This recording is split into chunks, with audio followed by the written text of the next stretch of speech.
Yeah, and President Biden kind of initially said that the United States would step forward and support Taiwan if they were ever invaded by China. Then that was kind of a walk back a little bit. But this statement, there you see her. Yep. And as you point out, 3 times, most recently in May, the president said that we would support Taiwan militarily. And that was very striking because it was something that has not been stated that publicly.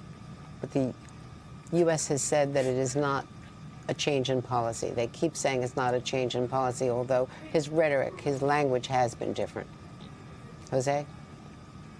Yeah, and Andrea, just you know, the significance of this visit, the last one by a speaker, then Speaker Newt Gingrich, in 1997, and of course we've seen, you know, Bob Menendez, chairman of the Senate Foreign Relations Committee, go frequently to Taiwan. But this is a significant visit, especially, Andrea, when you're talking about the reality that China is now.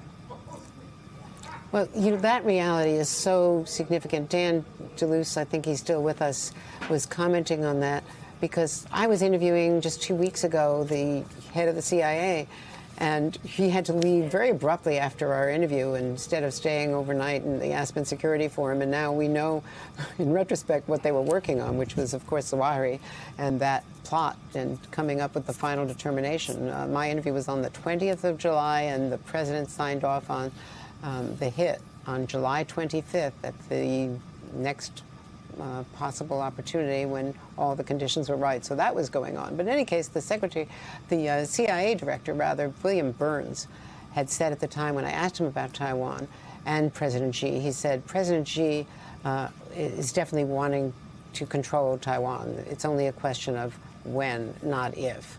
And he thought that it would not happen militarily, any attack or invasion of Taiwan between now and the Party Congress, because President Xi would not want to do anything to create a crisis between now and the Party Congress. But now Nancy Pelosi walking across the tarmac, Jose, and the possibility of a crisis, at least with Beijing, is very much online. But on the other hand, as you say, Andrea, I mean, you know, the United States is not going to let somebody else tell them where they can or cannot go. Certainly Nancy Pelosi is not going to do that. Exactly.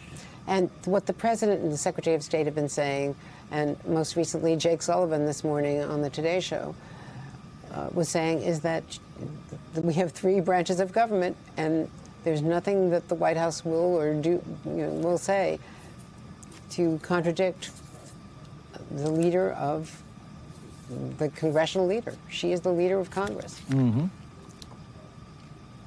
And it's 10:54 p.m., coming up on 11 o'clock p.m. in Taipei as the Speaker of the House arrives at the capital of Taiwan. She'll be received tomorrow, as Andrea was letting us know, by the President of Taiwan.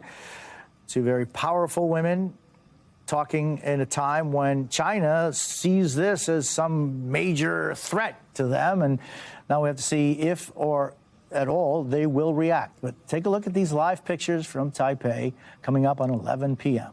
Extraordinary pictures.